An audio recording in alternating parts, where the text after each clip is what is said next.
Right, today we're going to study SD 46.4. Now, if you've been following this study, you've been following this recording of suttas, you'll find that there's quite a huge collection of translations with a lot of notes, and you can easily, on your own, in the comfort of your own home or anywhere for that matter, maybe even under a beautiful tree in nature, to study the suttas. If you have a computer and some kind of connection, you just need to bring your computer along, and there you are.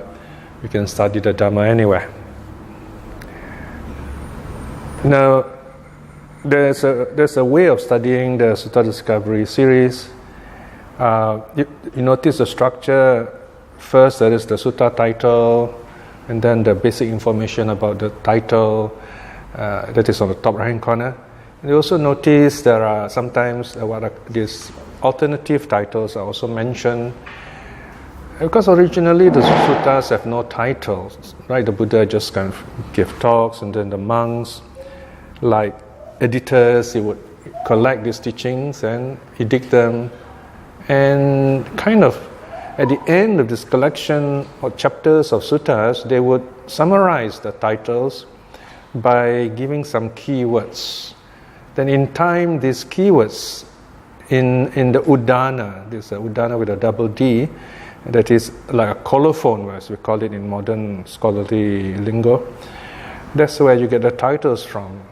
You can say that they are like summary lists. And then you have variation. In other words, for example, the Sinhalese edition, we have their own list, and the Burmese another list, and the Thai is another list, and then the Cambodian another list, and the Laotian another list. Unfortunately, we don't seem to have the Laotian Tipitaka. I've never seen one. The Khmer one, yes, I've seen, but they seem to be hard to get nowadays, and their characters are very difficult to read, very ornate. So I try to list these various variations if I can, but usually the names are quite common, quite well known, like Dhammadina Sutta, today's Sutta. And then you have, next section will be a long introduction to the Sutta. The introduction will tell you all the basic information you need to know, and also detailed information, especially by way of doctrine, what the sutta is about. And then comes the sutta. There was a time when I thought I should put the sutta first, and then the notes. Then they're called end notes. So these are called introductory notes. And then there are footnotes. Now, why are there two different kind of notes? Well, the longer notes, the introductory notes are longer, so you kind of, they're put out very comfortably. You can read them almost like an essay. Whereas short and relevant notes, which are immediately relevant to that particular word or sentence or passage in the suttas, will be put in the footnote immediately below usually it's immediately below the sutta translation itself. For example, Pali variations or certain common doctrines that we need to know. This is to help the teacher, because some of the lists are quite long and we tend to forget, or we kind of more or less know them, but sometimes we can just forget. So they're listed in the footnote. So this helps the teacher, right? So this is to help the teacher teach and to help the student learn. Now, despite putting all these notes, then you have people complaining too much notes, so much things to read, okay? Yeah, that's quite true sometimes, because I know when I look at my notes, I say, wow, how did I get so much notes together? Maybe I wrote the long notes because I don't like reading long notes.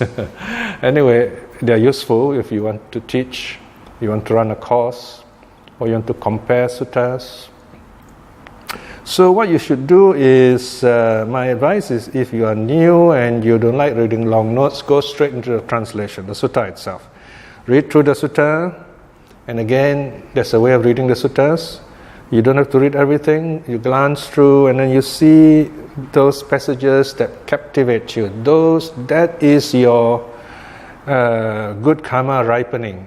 It's like, you come to this tree and you're looking at the fruits, which are the ripe ones. There are lots of fruits there. And this year, the durian is very good. You got this abundance of durian. In Malaysia, they're selling for one ringgit even. So the Dharma tree is ripe with fruits. So you just read through it, and then you select the part that you like, and you start there. Usually it's some kind of passage, and then learn more about it. You look at the footnotes, you find, there's some interesting cross-references. They usually refer to the introductory notes. There are some suttas which are very long, like the Kalama Sutta or Kesaputiya Sutta. So you find they have introductory notes which tell you basically and generally what the sutta is about. And then you have the commentarial notes. Those are the end notes. They comment on more or less each section and topic one by one, because those are very detailed. The Kalama Sutta has got many important sections. So these are the basic structure, or if you like, this is the study and learning apparatus of the Sutta discovery. Then recently, as some of you know, our website, we lost contact with it for some 2 weeks. We were migrating from one company to another one, which is more affordable, and we totally lost contact with the old one, and basically lost everything. The interesting thing is, it didn't trouble us in the least, except the annoyance of not giving access to our people using the sutta notes. Then we slowly managed to find the backup, and we found some other interesting cache somewhere. So interestingly, you have like 2 other spots which seem to kind of preserve the Sutta discovery files. And then in the end, everything came back together. We did get some SOS calls from people overseas saying, "Hey, what happened to your Sutta discovery site? What happened to it? When is it coming back?" Interestingly, we even get people who inquire in some other blog like Sutta Central, say, "What happened to Sutta discovery?" And then someone answers, say, "Oh, they're migrating." Then it's going from one web host to another web host. And now everything is back.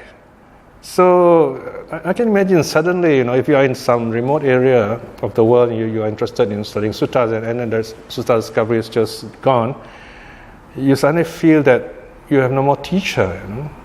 So this connection is very important with the suttas. So we should not take the suttas for granted, in other words, yeah. And in fact, even as now we are in the 16th year of translation, I'm still discovering new arrangements in the suttas. That's why they're called Sutta discovery. You keep discovering interesting new aspects, and they are such a wonderful delight to know. And now I'm translating suttas more like in sets. You have sets of 3 suttas, 4 suttas, because they're interconnected. And I've discovered what I call mirrored suttas. They mirror each other. These are mostly from Samyutta, Anguttara. For example, you have this Vacchagotta. He comes along, and he's famous for asking the 10 questions. He goes to Moggallana first and asks, "Okay, is the universe finite? Is the universe infinite?" and so on, all the 10 questions. And then Moggallana says, "No, the Buddha doesn't answer this, doesn't deal with this kind of question." So all the 10 questions, no, no, no, no. And then Vacchagotta asks, why is it that the wanderers answer this and the Buddha does not?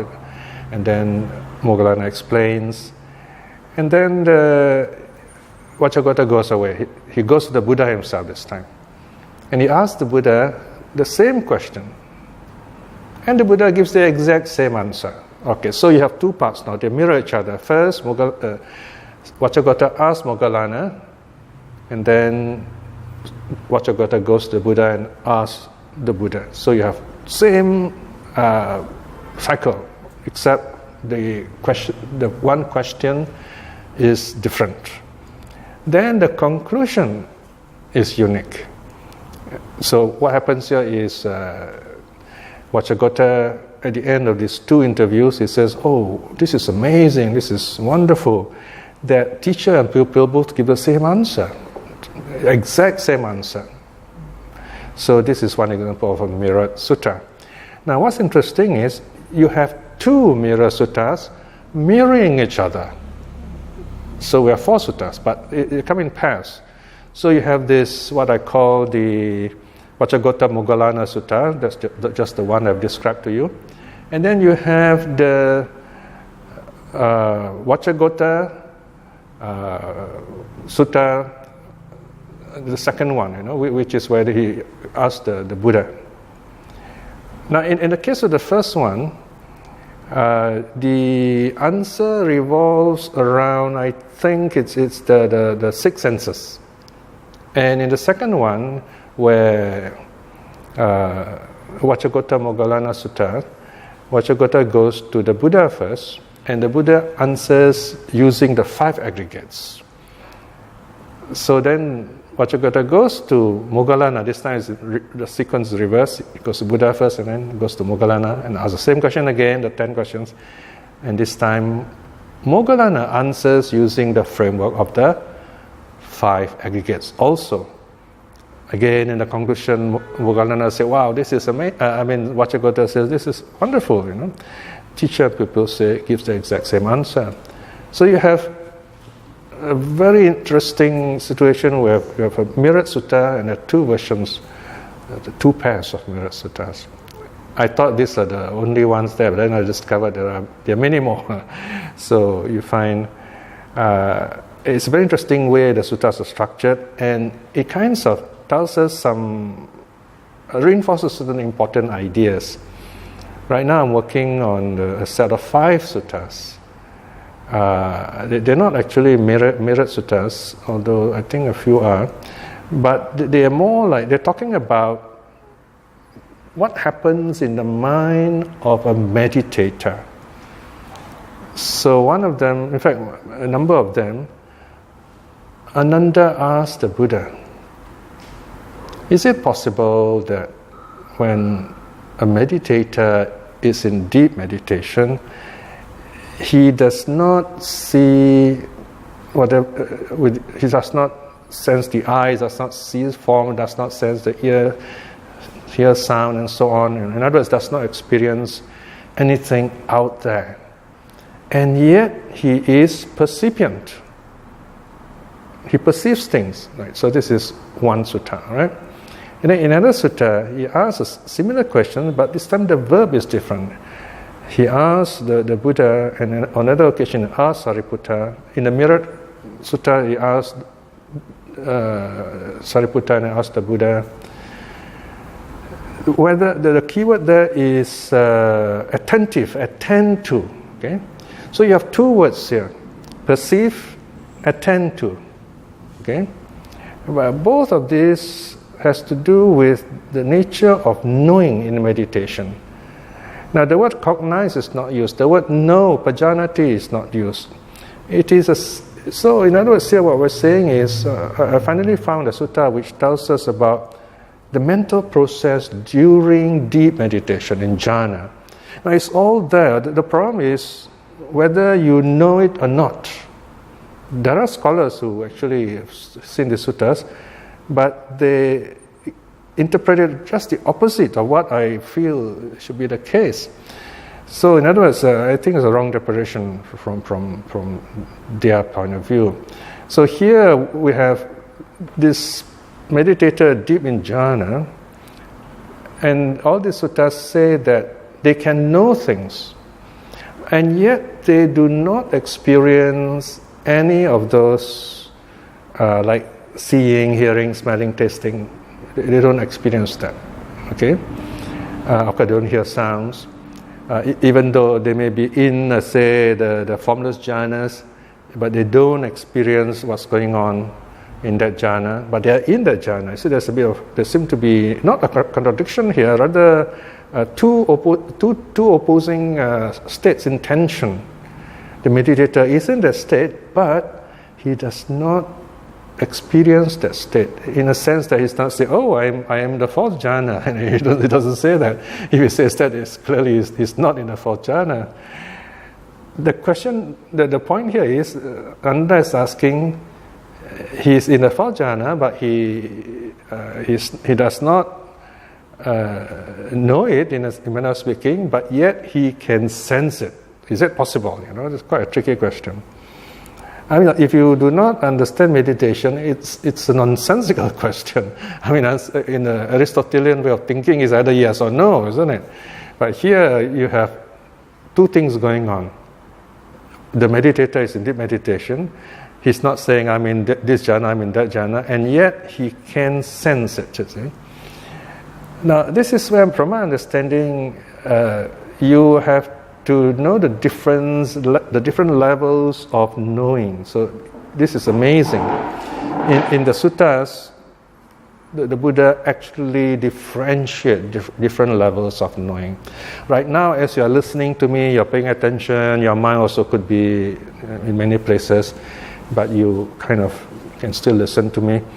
So that is cognizing, okay? Because you listen to me and you hear something else, and then you smell something, and so on, okay? You can feel the aircon, all the senses are kind of working and rivaling each other. But in the case of meditation, this cognizing ends. Cognizing doesn't work anymore. But the feeling aspect works. So this is where we have to distinguish between thinking and feeling. But here again, I've often mentioned in my translation, we must not use the modern scholarly academic categories to define these Buddhist terms like thinking and feeling. You got to start with Buddhism. You got to find out how do the Buddhists define this, how the suttas define this. This is your task as a scholar, as a Buddhist student. It's becoming clearer to me that you need to distinguish the senses, and they're very clear as far as I understand the suttas. So in deep meditation, cognizing, which is sense dependent on the eye, ear, nose, tongue, body, even on the grosser parts of the mind, ceases. When that ceases, then the five hindrances are overcome. The five hindrances arise through our sense interactions. So once the mind experiences itself to a refined level, we call that feeling. The basic difference between thinking and feeling is that feeling is a direct experience. It's just like no matter how much I philosophize about this cup, without touching it, I will know if the water is really warm or not. There's only one thing I can do. I have to touch it and say, oh, okay. I know what kind of warm it is, but I can't tell you. Okay, I can use words. Oh, it's tepid or very tepid or not very hot, but it's all not accurate stuff. It's my experience, a very private experience. So in meditation, it's like that. It's like I'm meditating, so I can sense, okay, this is how the cup feels like, something like that, but I can't really tell you more than that, right? You know the warmth of the cup, you can't say anything more than that. There's no scale of how warm it is, unless you're a thermometer, speaking thermometer, which would be strange. So feeling happens in deep meditation. You know what's going on, you have this subtle knowledge what's going on, and that's it. Right?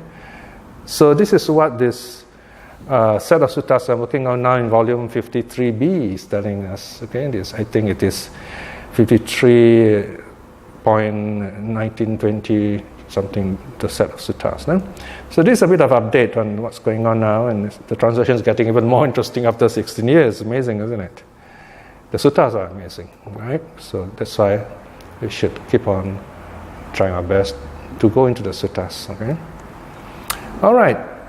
Now I'm giving you that long diversion because today's sutta is not very long. It's quite an easy sutta, but it's a very important sutta. It's about lay practice. Dhammadina is one of those laymen. He's mentioned only once, that is in this sutta. Dhammadina, Dhamma given by the Dhamma. And he has 500 followers, so must be one of those really charismatic lay people. You see this sort of thing going on, and even here in Singapore, and I'm sure everywhere, where you have this person who's very charismatic, has got followers, he's got his own WhatsApp or whatever, very special website, and you got to listen to him. He's the guru, he's the leader. He's going to throw you out if you don't behave yourself, and so on. So, and you have this group, they study Buddhism together, and so on. So Dhammadina is like that. He is this leader of these 500 followers, and they all come to see the Buddha. All right, so we're going to find out what happened. Let's look at the title, Dhammadina Sutta, the discourse to Dhammadina. You can also translate as the Dhammadina discourse if you like. S 55.53. The theme is spiritual training for busy lay followers. Now that sounds quite familiar for us, then. All right, let's look at the sutta right away. Page 55. The Dhammadina Sutta, the discourse of Dhammadina. At one time, the Blessed One was staying at the deer park in Isipatana, outside Benares. Right, so this is the famous place where the Buddha gave the first discourse, remember? Then the lay disciple, Dhammadina, along with 500 lay disciples, approached the Blessed One, saluted him, and sat down at one side. So you can imagine one leader and 500 friends. They have come to see the Buddha. Sitting thus at one side, the lay disciple Dhammadina said this to the Blessed One. Bhante, may the Blessed One advise us. Bhante, may the Blessed One instruct us in what is for our good and joy for a long time. Notice here how they talk, okay? What do they talk about? Good and joy, right?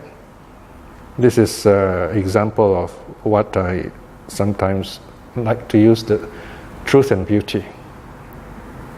Tell us the truth and beauty of the Dhamma. And the goodness, of course, the truth, the joy. The beauty is the joy. It makes us happy, right? So you have these two aspects of the Dhamma. The thinking and feeling aspect also, if you like. Then the Buddha replies, it says, in that case, Dhammadina, you should all train yourselves thus. Now you must remember the situation. The Buddha is talking, addressing a whole 501 persons. By the way, 500 may not be exactly 500. It can be a big number. We don't know exactly how many, but roughly that number. So the Buddha advised, this is the Buddha's advice, from time to time we will take up and dwell in suttas or discourses spoken by the Tathagata that are profound, deep in meaning, supramundane, in other words, beyond the world, spiritual if you like, relating to emptiness, sunyata. Thus, Dhammadina, you should train yourselves. Right? So this is the Buddha's advice. Okay, now you probably would think, wow, okay, the Buddha has given them advice and they should be very happy, right? Actually, they contradicted the Buddha. After this, they said, sorry, we are very busy, we can't do that. So this sounds very modern, isn't it, But here's another interesting thing, we can question, why doesn't the Buddha use his mind reading, and just give the exact answer? Well, he doesn't need to. I mean, the Buddha is wise enough, even without his mind reading power, is able to teach the Dhamma. And also remember, when the Buddha teaches Dhammadina and his followers, the Buddha is also teaching us.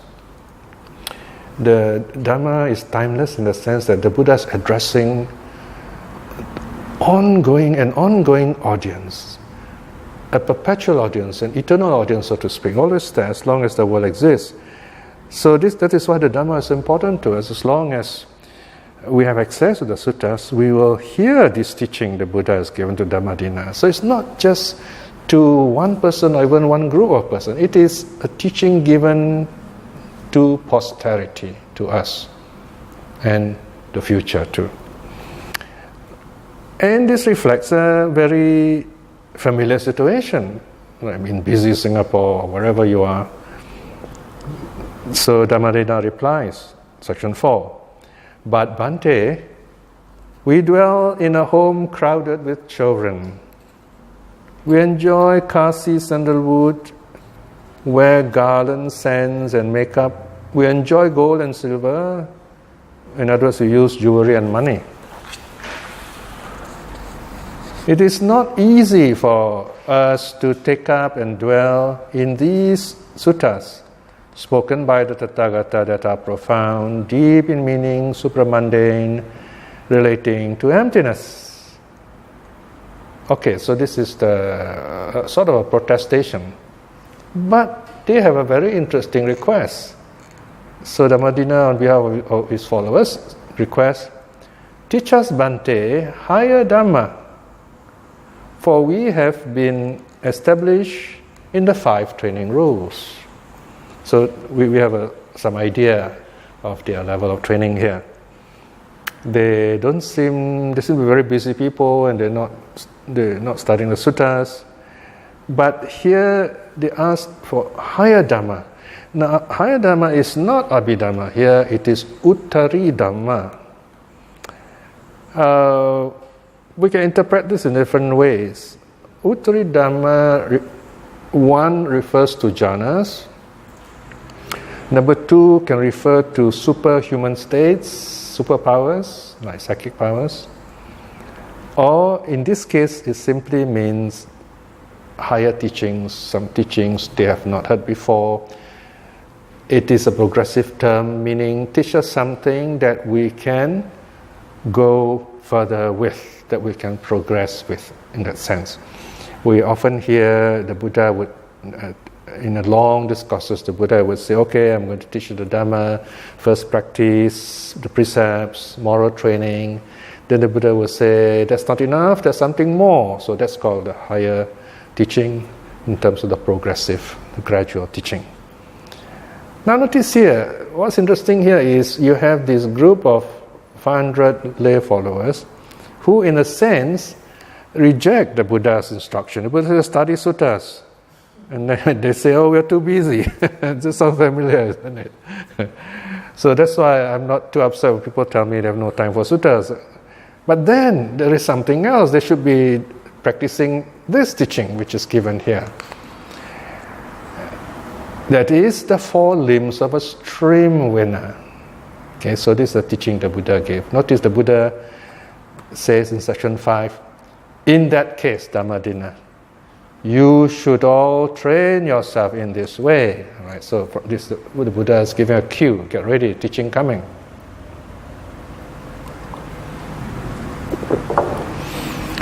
Number 1, we should be accomplished in wise faith in the Buddha thus. So too is he the Blessed One, the Lord, for he is an Arahat, fully self-awakened, accomplished in wisdom and conduct, wayfarer, knower of worlds, peerless guide of tameable persons, teacher of gods and humans, awakened, blessed. These are the 9 virtues of the Buddha. Navaraha guna, okay, itipiso bhagawa, right? So you can see, I've listed, you can count, there are 9 virtues there. So this is where we use a lot of paper. We are not going to spare paper, we have laid out the Dhamma, so visually it's very inviting to see. This is the scribal tradition. Oral tradition, everything is From beginning of the Sutta Pitaka to the end is one sentence. And that's the Thai Tipitaka, without beginning, without end. So some translators give up on that Tipitaka. But then we need to look at it for comparison with other versions. So what we can do now with the computer is very easy. You can take a section of the Pali that you want, and then you rearrange it very nicely, and you get all the paragraphing and so on, right? So here you are with this modern word processor. You can list everything nicely. You look at it, you know, okay, these are the 9 virtues of the Buddha. You can very easy to reflect on. So here the Buddha says, okay, in that case, practice Buddhanusati, right? This is another way of saying it. When you practice Buddhanusati, you reflect on the 9 virtues of the Buddha, okay? Then number 2, the Buddha continues and says, we shall be accomplished in wise faith in the Dharma thus. Well taught is the true teaching of the Blessed One, to be self-realized, timeless, for one to come and see, accessible or leading onward, to be personally known by the wise. All right? So these are the 1, 2, 3, 4, 5, 6, I think 6 qualities of the Dhamma. The first one is well taught, okay? Now in the Dhammanusati essay, in the volume on bhavana, mental cultivation, the Pali version is given on the left side, I think. So I did not give I should have done that actually, but I didn't give the Pali on here. But you can look up in that section, okay? So this is a Dhammanusati, recollection on the Dhamma. Then number 3, we shall be accomplished in wise faith in the Sangha. Thus, of good conduct is the Blessed One's community of holy disciples. Notice, community of holy disciples. So this refers to the Arya Sangha, the saints. Got the 4 kinds of saints, made up of the 4 kinds of disciples. So you have the Srimana, once returner, non-returner, Arahat. And you have monks, nuns, laymen, laywomen, who are saints of this nature. Of upright conduct is the Blessed One's community of holy disciples. Of right conduct is the Blessed One's community of holy disciples. Of proper conduct is the Blessed One's community of holy disciples. Instead of community, you can use the word Sangha if you like. Sangha of holy disciples. So, of good conduct, Supatipanno. Of upright conduct, Ujupatipanno. Of right conduct, Nyaya Patipanno. And then of proper conduct, Samichi Patipanno. These 4 pairs of persons, the 8 individuals, are the Blessed One's community of holy disciples, right? So you have 8 individuals. Who are they? They are the Strimina to be, Strimina become. The once returner to be, once returner become. The non-returner to be, non-returner become. Arhat to be, Arhat become. It is like undergraduate, graduate, So you have 8. And then they come in pairs, right? So the Strimina to be and the Strimina become is one pair, all right? So these 8 kinds of individuals are worthy of offerings, worthy of hospitality, worthy of gifts, worthy of salutation with the lotus palms, an incomparable field of merit for the world. Okay? So here, in other words, it is good to support them. So this is Sangha Nusati, reflection on the Sangha, on the noble Sangha. So these are the 3 jewels. Number 4 relates to our own practice. The Buddha says we should reflect in this way. we shall be accomplished in moral virtue dear to the noble ones. In other words, we should practice moral living just like the arahats, just like the non-returners, like the one-returners, like the stream-winners. Unbroken, untorn, because this form one pair of figure or imagery. This is imagery of the cloth. So in other words, our precepts are beautiful like a piece of cloth, unbroken, untorn, unmixed, spotless. Okay, another pair of imagery, and this is the imagery of a cow, of the complexion of a cow. The cow, the colors are unmixed, pure white, so, or even a horse if you like, beautiful, pure white, okay, and spotless, without any spots. So basically here, in other words, the precepts are not broken in any way, the precepts are not muddled in any way, not modernized in any way. The precepts are just as they are, okay? And liberating. Okay, notice it's just one word, liberating. How do the precepts liberate us? Well, when you keep the precepts, you feel happy because you have less things to do. You simplify your life. Okay? Precepts also means discipline. It means discipline meaning doing the right thing at the right time in the right way. And then doing less things. In other words, doing only what needs to be done and not wasting our time in other things, right? And that liberates you. You know, I have people on the Facebook. Sooner or later, they got this problem. They get upset, you know, because you have to look through all these things and you're not very happy. A lot of things you don't agree with, and the worst part is to get someone arguing with you. One very intelligent young man, very sharp person, a scientist in fact, got very upset because he said he got tricked into arguing with this nonsensical guy for 5 hours. I said, okay, so he just needs someone to talk to.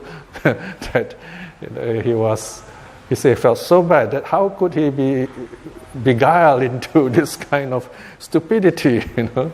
I said, well, just be aware next time there's some people you can't talk sense with, so just don't talk with them. They just want attention, that's all. Okay, that's one.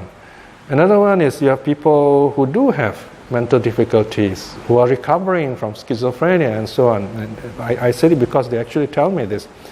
And you can see that they are very sober, they know what's going on, and they're recovering. And certain things can trouble them very painfully. So I have to tell them some very simple things, you know, like for example, do not read other postings. Do not follow the thread. You know, one very bad habit in Facebook is you keep following, very curious, you go down, you go deeper and deeper down the rabbit hole, and you go mad. You go on doing that every time. Because many of these things don't concern us, and they're unnecessary. So you just look at what is necessary, all right? So learn when to stop. That is another idea of being liberated. You just tell yourself, okay, I'm going to stop reading the posting just here. This is all I want to read because this is about early Buddhism, the rest are not. Okay. So disciplining, in other words. So this is moral virtue applied to social media, right? So this is very important today. If we can make use of social media in that sense, we can still learn Dhamma because we're all over the world and we're not in contact with the suttas or sutta teachers directly. So the internet, social media can help us in this way. Then you have this word, praised by the wise. Well, who are the wise? Well, the wise here refers to people who are intelligent enough, who know some Dhamma, who have good sense, who are the true pillars of society. They make our society really healthy and good. And if they do say this is good, we can in many ways trust them because they speak sense and they are sensible people. Okay, so, and of course the wise monks, the wise nuns. And then untarnished, unbroken, untorn, unmixed, spotless. So all this refers to, untarnished, giving rise to concentration. Okay, untarnished. So the Vinaya, the precepts as they are, not some kind of modernized saying, oh, you can do what you like and so on. And it's not like that. Finally, the purpose of moral virtue, giving rise to concentration. How does moral virtue give rise to concentration, or how does it help? Meditation. When we sit down to meditate, we feel very calm, we kind of slowly let go of the world. Then we will start thinking about the things we habitually do. And if you habitually have been doing some real bad stuff, they're going to come back to you and you say, oh dear, that's all I've been doing, you won't be very happy about this. Well, in a sense, you are happy because you are doing meditation, you're very peaceful. But when you're very happy and then you look at this nasty thing you've been doing, they contradict. You say, oh dear, how can I be doing this? So then you find this contradiction makes you unhappy. That is why being happy is very important to build up your moral virtue, right? So how do you do that? You have to remember, for example, an occasion like this, you're listening to a sutta. You're listening to the sutta, you're not listening to me, by the way, because I'm already dead and gone. You're listening now, but my voice is going on, recorded through this media. You can see me and it's as if I'm alive. So it's the Dhamma you're listening to. So remember this moment, you're at peace with yourself, you are keeping all the 5 precepts. I mean, it's very nice to recite the 5 precepts at the start of this, before you listen to this recording or next sutta recording. Then you can, at the end of it, you reflect, say, oh, okay, I've listened for like 45 minutes. During that period, I've kept all the precepts, I've sat quietly here, very peacefully, and I've kept my precepts well. So that is a reflection on sila, on moral virtue. And based on that reflection, you go into your meditation. That's one way you see moral virtue as the basis of concentration. So remember those moments that you kept the precepts. Don't remember the moments you have broken them. It's not very helpful. So Dhamma practice then is to glean, to collect together all the good seeds that you have, put them together, and then build it up. Build your foundation there. That's the meaning here. So this is how moral virtue builds up your concentration. Both moral virtue and concentration build up your wisdom. All right?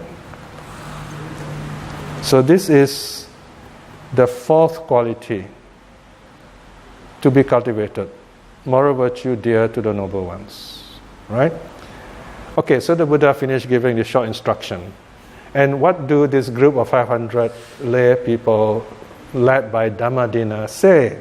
They seem to be contradicting the Buddha all the way.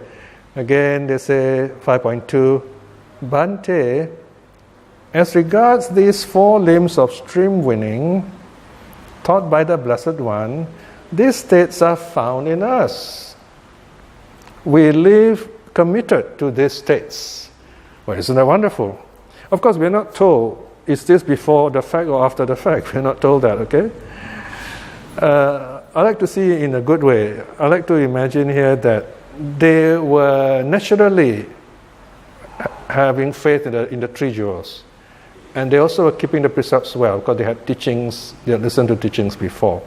So now when the Buddha puts together these 4, you can see in the footnote, they are called the Sotapatiyanga, limbs of stream winning. Okay. So here the Buddha has given them these 4, and they say, oh yeah, we're practicing this. All right. So what is the implication of this? I was mentioned in a moment. So they repeat everything. They say, okay, we have faith in the Buddha and the Itipiso Bhagawa and so on. And then we have faith in the Dhamma, Swakato, and so on. And next one, the third one, we Bhante, I accomplish in wise faith in the Sangha, Supatipanno, and so on. All right? And then for we Bhante, I accomplish in moral virtue dear to the noble ones. Okay, so they say, yeah, we have all these four qualities. So in a sense, they affirm what the Buddha has said.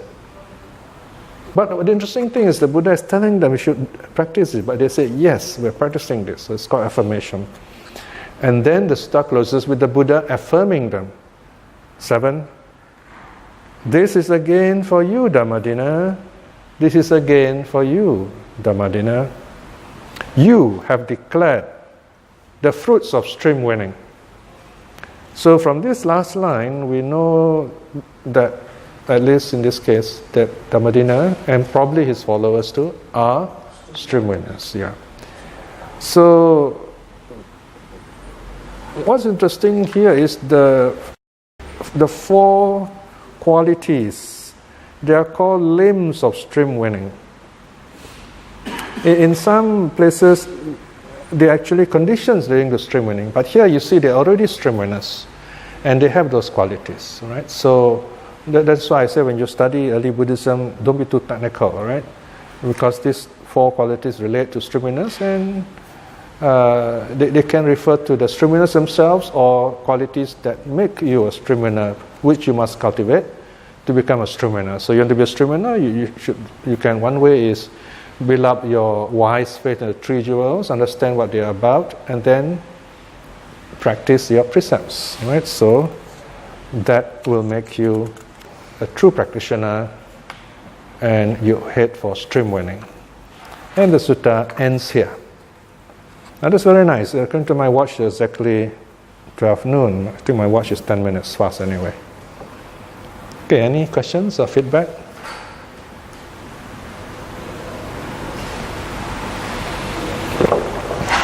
Actually, this morning, when we were chanting the puja and we came to Visu Patipano, Bhagavato, Patipano, I wanted to ask you the question actually. I wanted you to distinguish for us the difference between good conduct, upright conduct, right conduct, and proper conduct. So I was extremely happy when you went to this sutta, and I thought that these are all here. Yes. Because I have difficulty distinguishing. Well, let me see. What volume is that? The details of this Bhavana. Under Bhavana, what volume is that now? Sorry, 15 is it? Yeah. Okay, right now I remember them better than me. Okay, SD 15. You want the details, go to SD 15. And then you look for Sangha no Sati. Alright? There are a couple of suttas there. The details. Now, briefly, I can tell you now. This is good because you first learn the details one by one.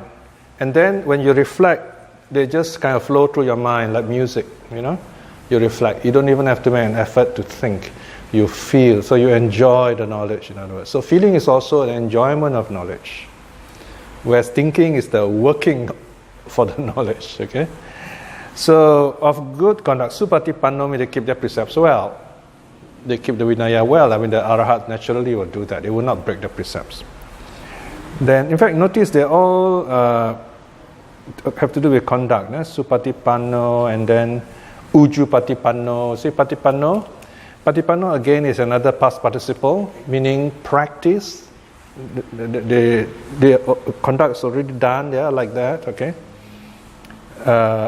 Uju, upright. So in other words, they're honest, they are true to their training, okay?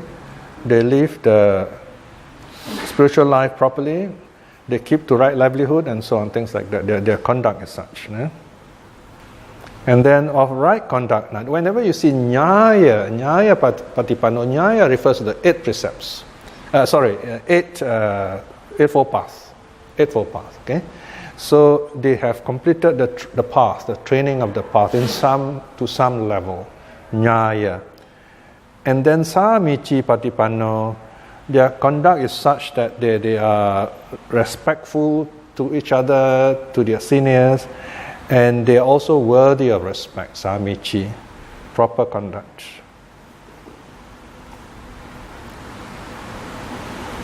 So this is qualities of the Sangha. No?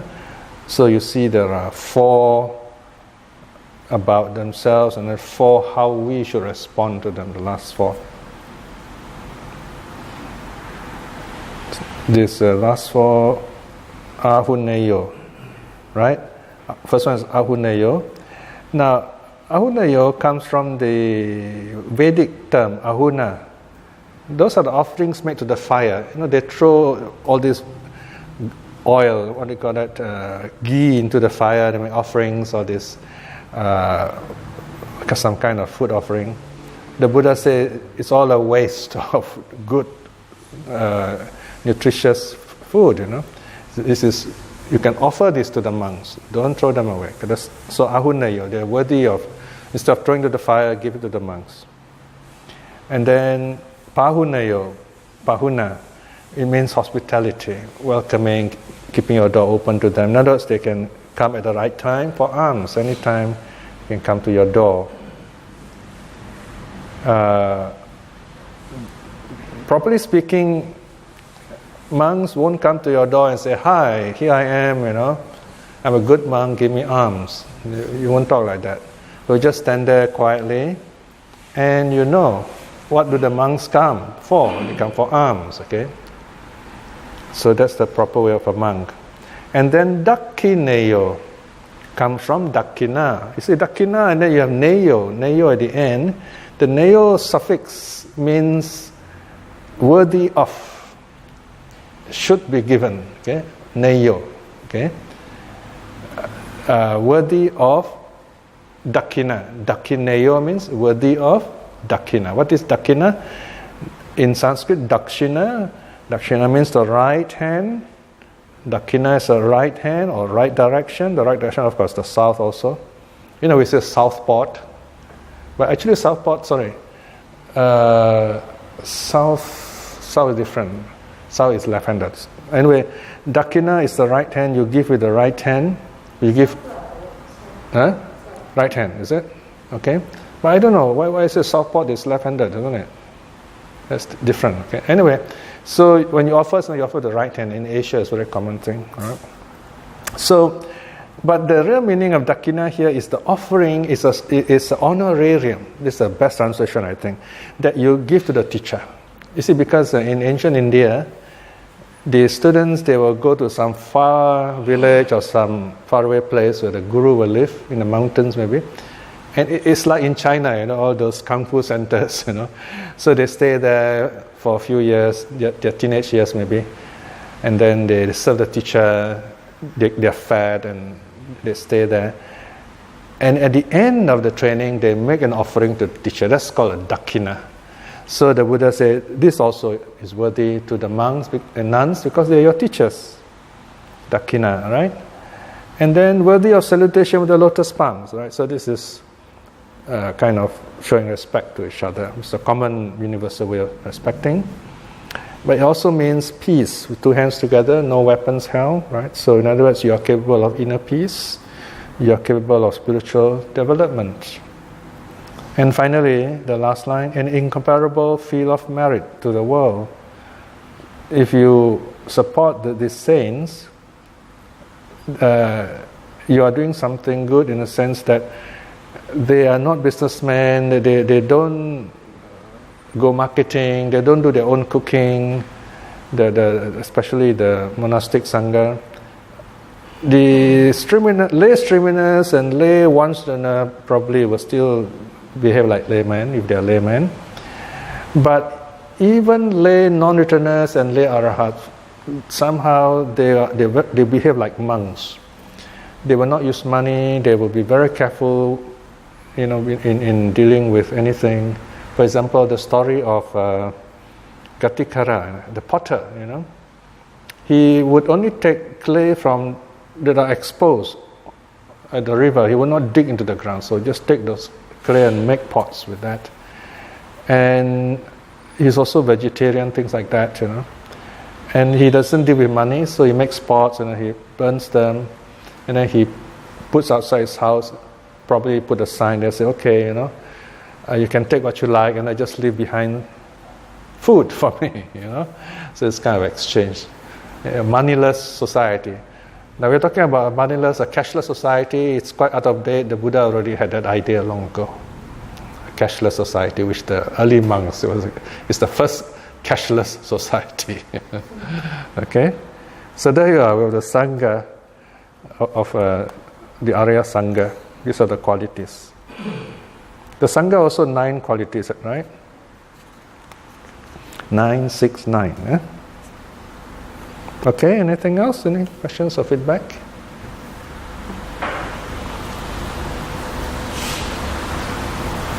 Yeah. What's the sutta about? It's about lay people, right? So remember, some people will tell you, oh, sutta is only about monks and nuns. Not true. This is a Sangyutta Sutta. It's about this group of lay people, and they are also practicing, right? And they are stream winners.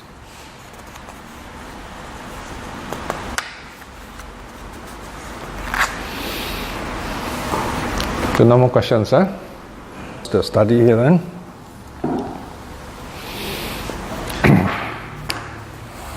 Let us spend this quiet moment to reflect on this wonderful occasion that we have studied the Dhammadina Sutta, and this wonderful chance, wonderful situation we have that we can gather together and study the suttas and record it for the benefit of others, including future generations. And to do this is a wonderful contribution that we are making for the benefit of others and indirectly to world peace too. By all these good deeds we have done, may we be blessed with courage, wisdom, and determination to aspire to stream winning in this life itself. And by the power of the three jewels too, may we be well and happy, that we will be able to continue our practice. And may our loved ones too be well and happy, and come closer to the Dharma in this life itself.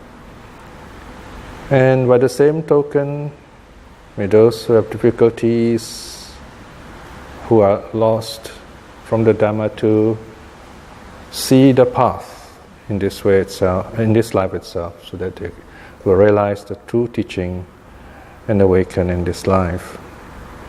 Also today, let us dedicate the merits of all these good deeds we have done to the late Madam Lee Siu Eng, our aunt who passed away on the 18th and whose funeral is today. It's good that we have known her while she was alive, and now she has passed on. Wherever she is reborn, may she be well and happy. If she is in any suffering states, may she quickly be uplifted to a happy state. If she is reborn in higher states in the divine world, may she shower her blessings upon us, her relatives. Wherever she is, may she be well and happy. May all beings be well and happy. Sadhu, sadhu, sadhu.